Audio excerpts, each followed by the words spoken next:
pleasure to have Simon McGuinness down here from the Cuba Support Group. Cuba Support Group.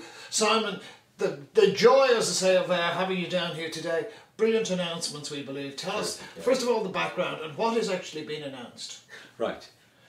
The announcement came as a complete bolt out of the blue. We had no idea that there were... We knew that when Raul Castro took on the presidency, he, within the week, he actually made an offer to the United States that they would do a prisoner swap and that they would seek to normalise relations. It was met with absolute and total silence. Now, the reason why there's the option of a prisoner swap is because a guy called Alan Gross was arrested in Havana setting up a computer, an internet network with a secret encryption, and it had a technology that's only US military grade technology.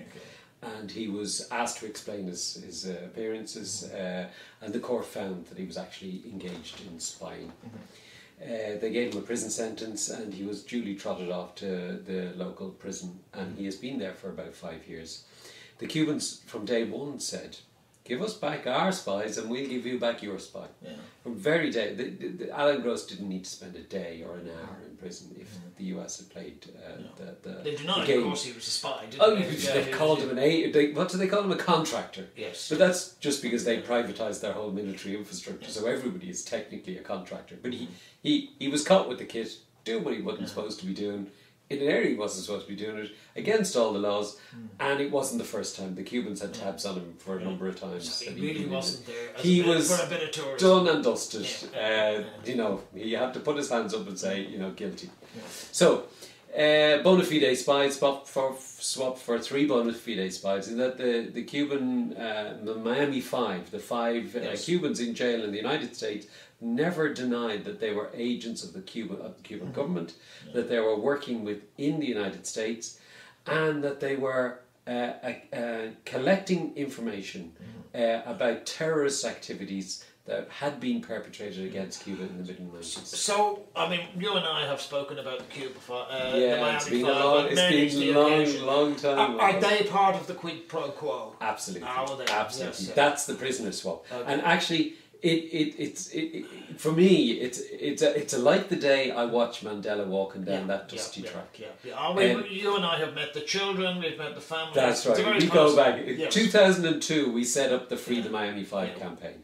And to be honest, and it was the same when I was involved in the anti-apartheid campaign. I never believed we'd get Mandela out. I just thought, this is just too difficult. Because the more you push, the more you pressurize, the bigger the campaign gets, the tighter they hold things together. Obviously, and you don't realise that it's all built on sand. From the outside, you think they're going to hold out, they're going to hold on to this forever, and actually, Mandela's out and the 5 are out.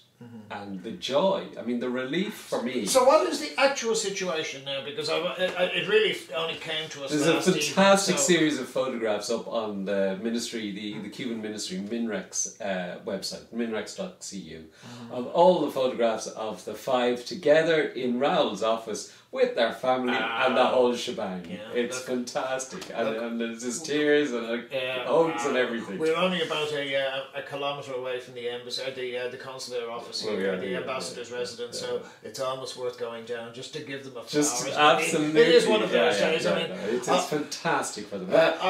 It's such a national celebration because they are regarded, these 5 Cubans are regarded as national heroes within Cuba.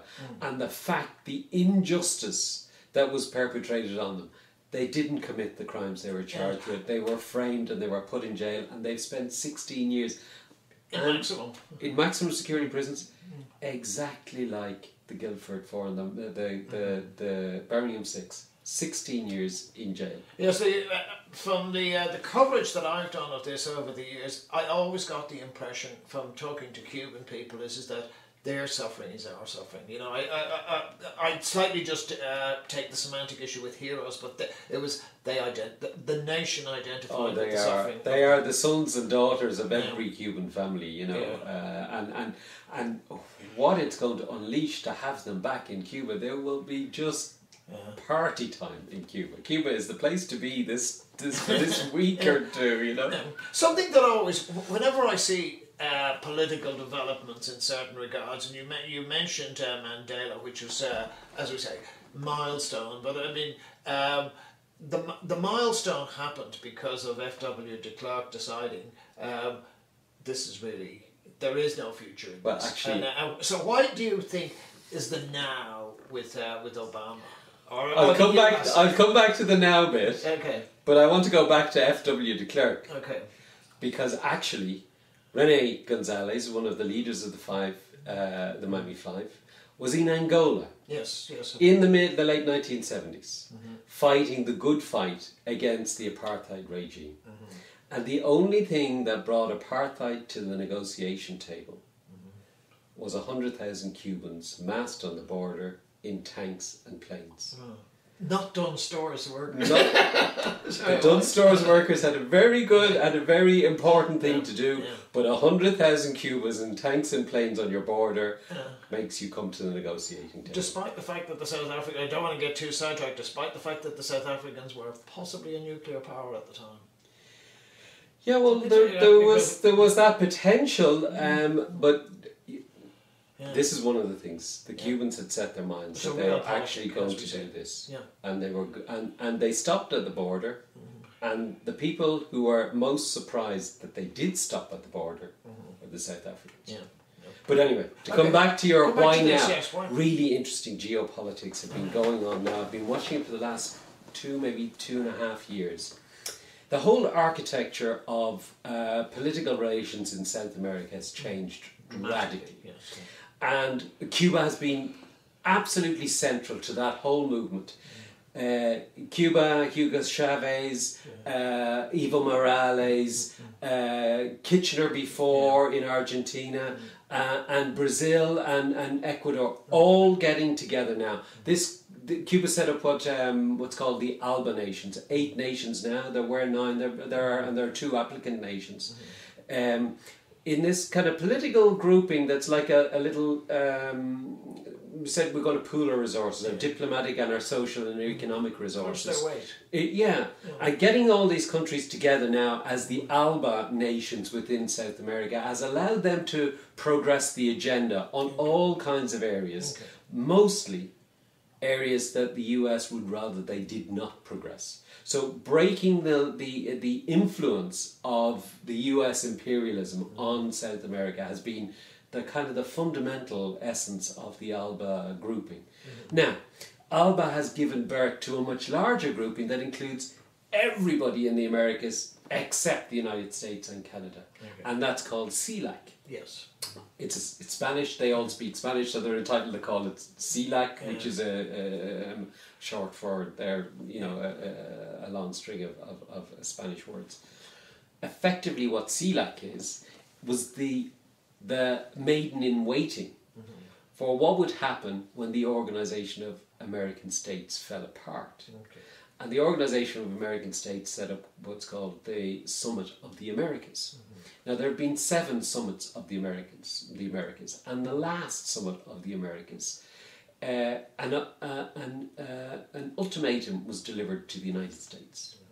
And the ultimatum said, we're not meeting again unless Cuba's at the table. Right? Now, the next meeting, the next Summit of the Americas happens on the 10th of April 2015. 2 weeks ago, the invitations were issued by Panama to Cuba and accepted by Cuba. So the gun was to the head. Obama had 2 choices. He either turns up and talks to the Cubans in the Summit of the Americas, or he walks away and he loses all his influence in Latin America. A couple of points then that came to me, and I just, while we talk about the geopolitics, what do you think has the role been of an Argentine Pope? Because that is also an interesting development. And both of them acknowledged that Pope Francis had a big influence in this. And in the same way that the former Pope, John Paul, had a big influence over Gorbachev and all of that change that happened there.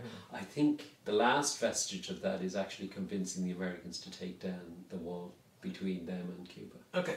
Another point then that comes to mind now, while it's tempting to look on this as a purely Americas, we're in the middle of I'll call it a tepid war rather than a cold war. Do you think there is any element in this that is trying to put cleavage between the Cuban government and Putin?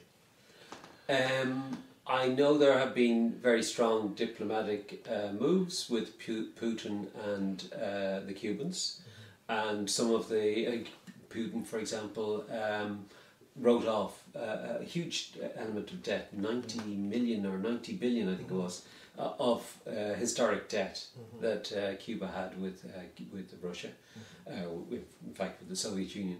He wrote that off, and there has been a warming, but actually it's not a warming. When I was saying to you that Cuba is central to ALBA and central to CELAC, actually there's another movement that's going on of South nations, which is the BRIC countries have set up. Of course. And only a month ago they set up a reserve bank to bail each other out if they got into difficulties. So these are the BRIC nations, and they met in Latin America. Yeah. They were hosted by Brazil, and Cuba was at the table. And Cuba was part of that whole movement. And in fact, on their way to the summit of the BRIC nations in Brazil, Putin and Xi Jinping stopped off in Havana, met Fidel Castro, shook his hands for the photographs, and told him what a terrific chap he was. And Fidel, in a very unreported speech, almost an off-the-cuff remark, he said that he was so impressed with the Chinese leader, and he regarded him as a revolutionary, perhaps the best revolutionary. So that's an interesting one, because don't be surprised that there are bigger events unfolding. Yeah, that's an interesting one, because, as I say, the second generation Chinese are considered relatively conservative. They're not. You talk to the Chinese people here; they're not even necessarily considered communist. Communists, absolutely. Yeah. So, is it all diplomatic, or where does trade come into this? And perhaps if I could even step back further. Going back to the late 50s, early 60s, I mean, Cuba was demonised. There were the men with the beards, the cigars, and the fatigues. Have the Americans come to the belated realisation that Che Guevara probably wasn't as bad as Carlos Escobar? And that's what I say. That's emerged in the meantime, is that we've got one guy's in fatigues and we've got other guys in, Armani suits, and it's not necessarily the traditional bad guys. How much of an element is in that? Because I know that the Latin American countries are pushing for radical change, particularly in terms of American drug policy. Yeah, well, the Americans have never been good at spotting the good guys. Yeah. And that's because they have a mindset that disables them when it comes to assessing who's good and who's bad. But all across Latin America, the Latin Americans know who the good guys are and who the bad guys are. And there's no question that Cuba has earned its spots at the good guys' table. In fact, it's the leader of the good guys in so many different fields. The drugs policy, the US policy, has cost fortunes. It's resulted in huge loss of life, and it hasn't worked. Cuba is the only drug-free country in Latin America, and it's because it doesn't have any commercial relations with the United States. Now, when those begin to happen, maybe one of the downsides people are already talking about is that the drug cartels will now see Cuba as a useful place to land drugs and to transship them to the United States. So that's one of the things that the Cubans will be very aware of and very interested in making sure it does not happen. And the FARC, I mean, this is another piece of the jigsaw at the Latin American table, is that Cuba is the promoter of the peace talks between the FARC guerrillas and the Colombian government. And actually, if you can solve Colombia, you're going to solve a lot of the problems with drugs. Yes. So if we can get this historic agreement between FARC and the Colombian government, and de-escalate the whole militarization of Colombia, get the Americans out, and you know, I think we have a chance of actually establishing. So let's look back then on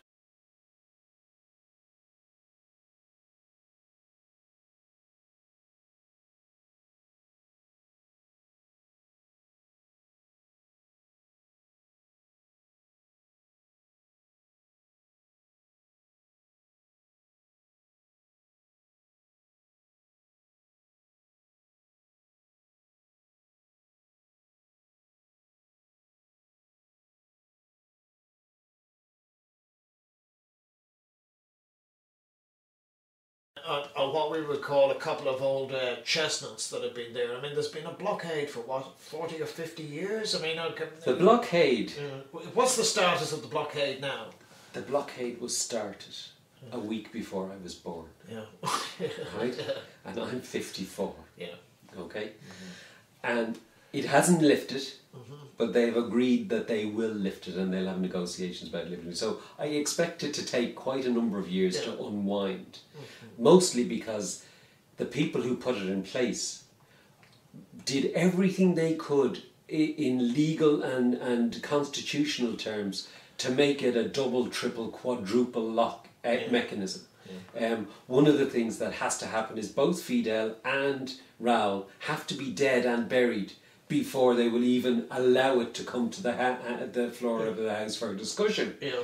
That's how much it's locked in. Okay. But the US president, whoever that might be, and I might come to that in a minute, has the power to introduce exceptions to the policy as he sees fit, because it goes back to, it was actually introduced under a Harry Truman law called something about we don't like you law.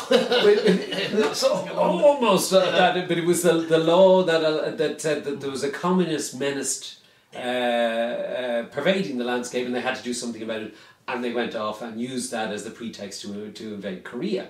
So it was under the Korean War declaration of emergency, or declaration of war, that the blockade of Cuba was instigated. Now, that was subsequently withdrawn because it was paranoid. They were widely regarded as a whole a paranoid fantasy. And the only way that the blockade can keep on going is if the president signs a grandfather clause saying, yes, this is necessary every September. Now, the last September, and for the previous 6 Septembers, the name on that piece of paper has been Barack Obama. It'll be very interesting to see if the name that's on next September's piece of paper is Barack Obama or not. Because the last time a president tried to open up to Cuba, he got a bullet through the brain. We'll see. Let's look at the positives then. One of the, if you like, the significant restraints were for people who were Cubans but were living outside of Cuba. There was all sorts of trade restrictions, there were travel restrictions. Are they likely to be lifted quickly, or is that going to be caught up? I think they will be. I think that those kind of restrictions will be lifted fairly easy. They're easy enough for the president to limit. He already there are certain classes, like for academics or student pupils, students of politics and things, that there are organised tours they can go on. But I think the broader generality of American citizens will now be given, for the first time in 50 odd years, the opportunity to go and see for themselves, and I think that would be terrific. Something that was very important in the development of the Irish Free State, and was right there up to the 70s, was actually sending money back. Now how important, I would imagine that would be a huge relief to people who've got families in Cuba. What is the situation with that then, Simon? Remittances are allowed. I think there's a cap of something like $200 a month. I think you can't exceed that cap. There are also a couple of little exceptions for lump sums for people who want to set up micro businesses. And relatives in the United States have been sending money to people in Cuba to set up little businesses. And there's been a whole blossoming of kind of trade within Cuba, small scale trading. I suspect that what the Americans will hope to do is actually flood the country with money. Yes. Fairly quickly, in the hope that the amount of money actually creates a really fast middle class that they can begin to influence in some senses. Yes. And disparities between people will emerge because of that. I think the Cubans are wise to that, and you know, have actually been going down that road themselves to a certain degree anyway. Yes. And you know, income tax was introduced in Cuba for the first time since the revolution, Okay. in order to get back some of the profits that people have made so that they can use it for social schemes. So normal income tax hadn't existed in Cuba because everybody worked for the state and everybody got a state salary that was deliberately kept low, and any surplus from their earnings was used to fund the state. So they didn't need tax, but now they do need tax because people are making money. The obvious question is, how is this playing in Miami? By the looks of things, badly. Yeah. Because it's all... The big problem with this policy is not inside Cuba. This will be fine and life will continue. Yeah. In America, the cracks are already appearing, and they will. I don't know whether you can put the genie back in the bottle, because US foreign policy actually promoted a terrorist class within Miami who Gangsters. Yes, is the way we... Gangsters, yes, gangsters.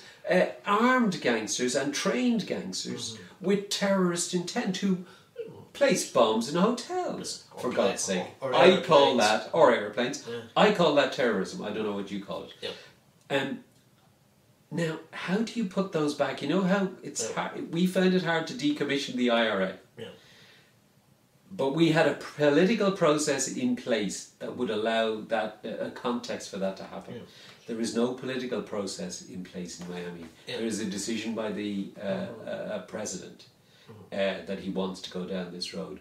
But the collapse, the internal structures of power within the United States are now under severe threat. Another issue, when I heard this, I thought to myself, I wonder if this is any way...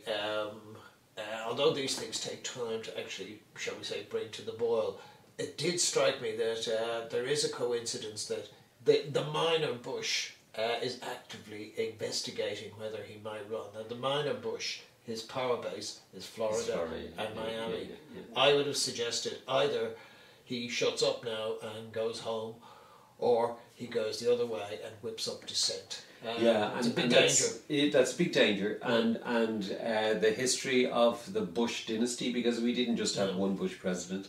The history of the Bush dynasty is that they do seek to exploit the Cuban American vote, and that they're quite happy to be seen, you know, having dinner with people who are involved in terrorist crimes.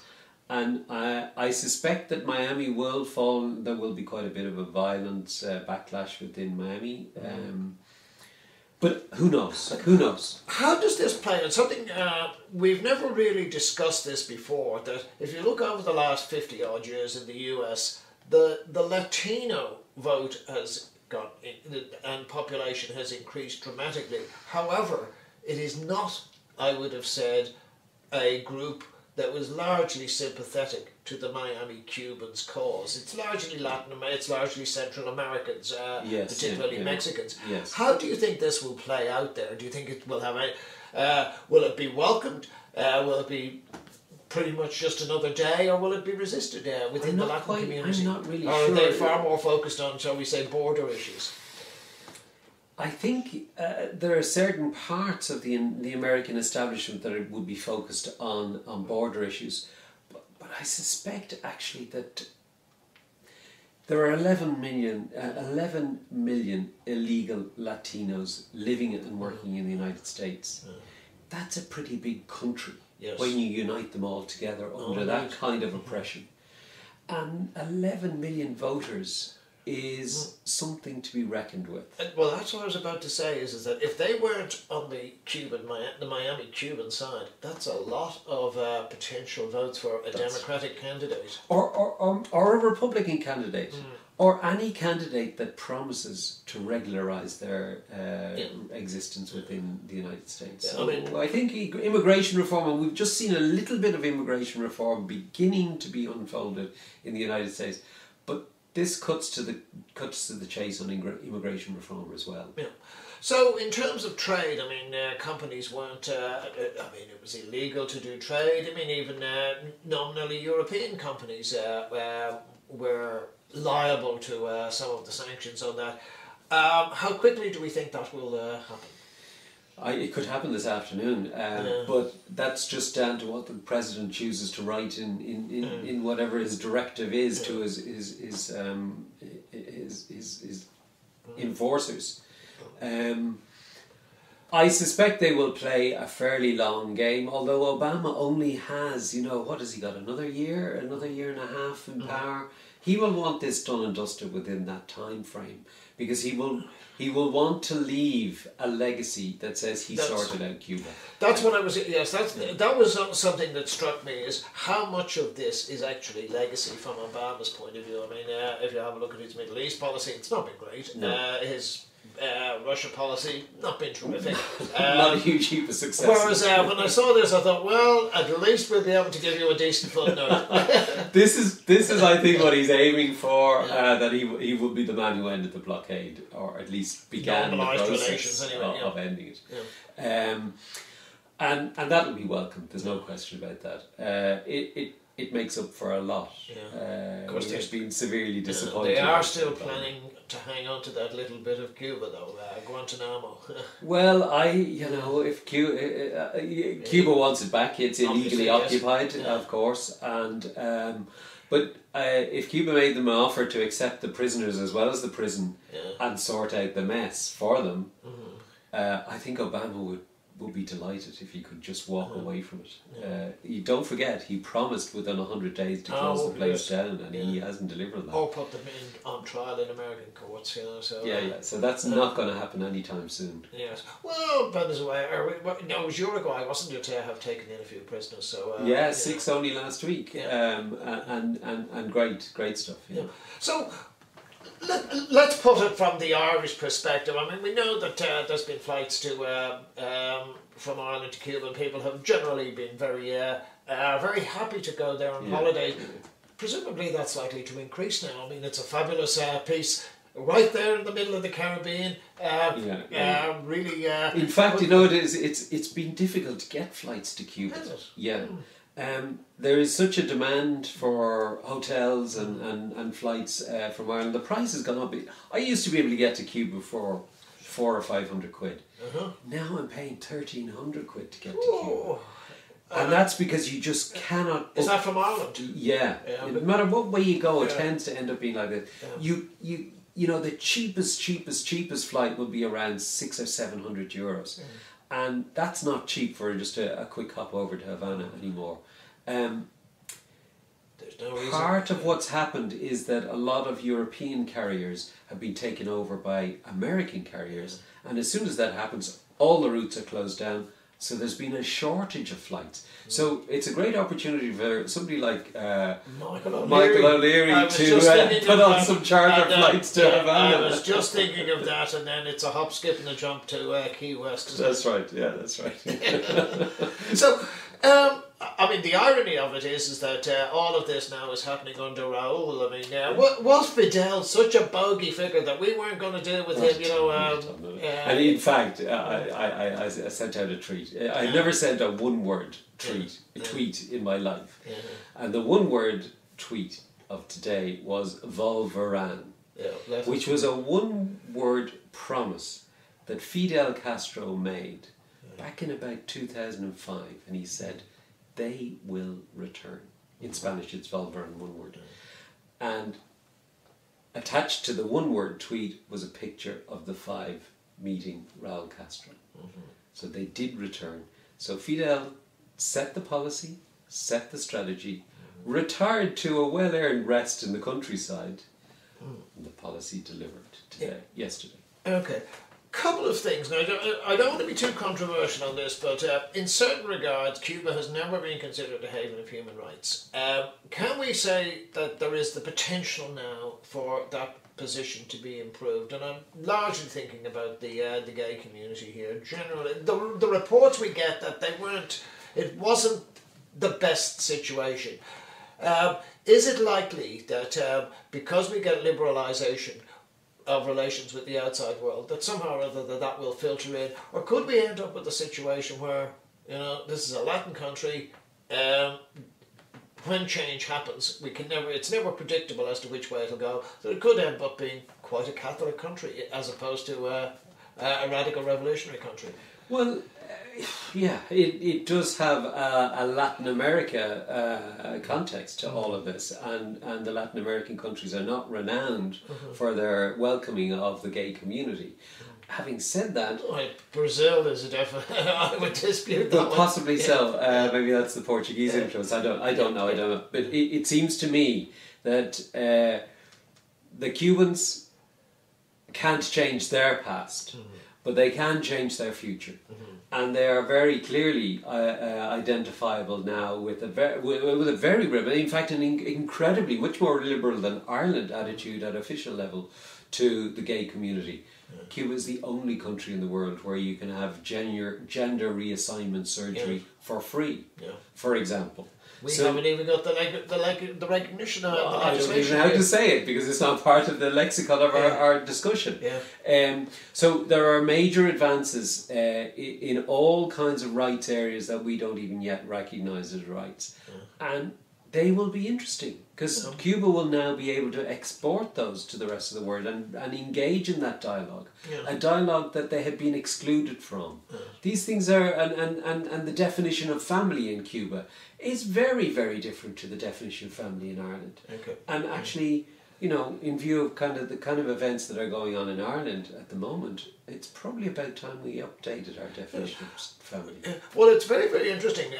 Although when we were talking about the cost of airfares, one of the things from family experience that strikes me as a great opportunity for Cuba is what I would call medical tourism. Now, okay, not everybody will be going for gender reassignment, but what I've heard is that for people who want to go privately or avoid waiting lists, okay, the airfare may be a stumbling block, but the cost saving is unbelievable compared to Europe, compared to America, and the quality of care is magnificent. And I'm getting this from people who I know who've gone to Cuba from America for medical treatment. No, it's happening, but that's happening in various different countries in Latin America. As their health systems have improved and they've got access to newer technologies, let's face it, the dearest place in the world to be sick is the United States. The worst place in the world, almost, if you can't afford it. That's right. So even Mexico is a lot cheaper.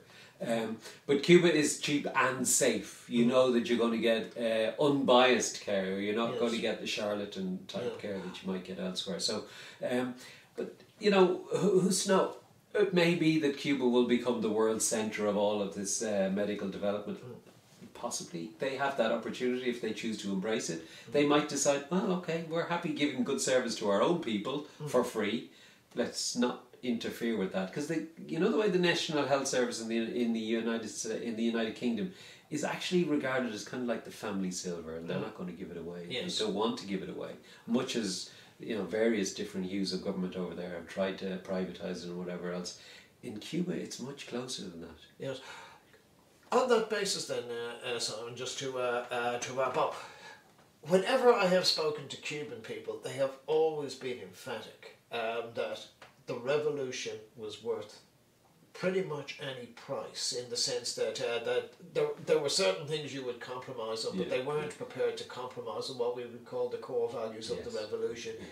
Is that more secure now as a result of this, or is that potentially in jeopardy as we say, not as we muddy the waters, but as we agitate them slightly? I think that's going to be a very interesting path to follow how they progress. Or do we get revolution version 2 in many respects? Because it's a young population. It's a young population, and how that's managed and introduced and controlled and evolves will be really interesting. And I suggest not only interesting for Cuba, but actually interesting for Ireland. Yeah. No, I mean, the way I see some of that unravelling to a certain degree is your heroes who are boxers and baseball players, well, they may still be your heroes, but they'll be slightly different if they become professional heroes in that sense of the word. And that'll be an interesting one to manage. No, and there are lots of different opportunities opening up to Cuba in different, in the sciences, in technology, in computing, and all those kind of things. And it'd be wonderful for Dennis O'Brien to finally plug his cable in to Cuba. Yes. He's got a fibre optic cable 30 miles from Cuba and the Cuban mainland that the Americans have said, you plug that cable in, the other end of your cable is getting pulled out of our servers. Yeah. So it's child's play, isn't it? Yeah. So there. When Cuba gets online, when they've got that fibre optic cable network, who knows what's going to come out of Cuba? Well, then that leaves, something I've been involved with this year is educational cooperation between different groups, different nations. How good is the scope then? I mean, Ireland is usually a bit slow to get involved in this, but there seems to be, we've got very good relations for a variety of reasons over the years with Cuba. Is there good opportunities here now for the Trinities and the UCDs and DCUs to have partnerships with Cuban universities? Absolutely, and it is really down to getting that connection so that we can have Cuban experts here and we can go there as experts and train Cubans in things that we know about and have this academic exchange. I'd be first on that plane. You get that organised. I'll be in the front of the queue. Okay. Last but by no means least, a controversial subject: the right of return. Certain groups of shall we say dodgy people who are probably now living in Las Vegas, they think they possibly have some claim. Is that really something that we'll leave with Boardwalk Empire? Can the mafia expect to get back in there, or are they dreaming? I think they're probably far too old to be dreaming. They may be daydreaming and slumbering, but they're. I think old man time will deal with that problem. There's no suggestion that the mafia are coming back anytime soon. And but it's interesting that you should mention this right of return thing, because it's quite an interesting parallel that I would like to just mention, which is the Palestinian right of return. Because it seems to me that the only country that actually stood by the American policy of blockade of Cuba was Israel. And the quid pro quo was, we don't criticise your policy on Cuba, you don't criticise our policy on Palestine. And the two things followed each other down this spiral to hell. And I think there will be some thinking people in the Knesset now who will realise that actually this heralds a big change in US-Israeli relations, even though it won't necessarily be stated. So at the end of the day, territory becomes secondary to relations in many respects. Yeah, and I think that the unfolding, this is what I'm saying about the unfolding of what's happening now in Cuba, is just the start of an unravelling of very many different positions the United States has held, and has held tenaciously to, without justification for many years.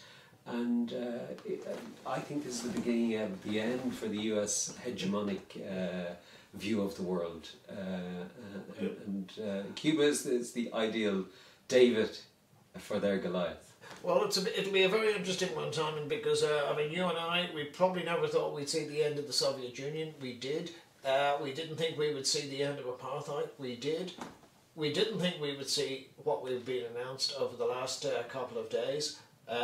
That, I think, is hugely welcome. And I think none of us would say no to a Middle East peace plan, would we? Yeah. So, very good. Simon McGuinness, we didn't think this day was going to come, but it's delighted that it has, so thank you for Thanks for being with us on the journey, Michael. And we will just, if you can put up one headline with Ernesto, and I will put up the other one. So there we go. That's you know, that is a day we never thought we would see. So isn't it great to see the Miami Five out? It's wonderful. It's absolutely wonderful.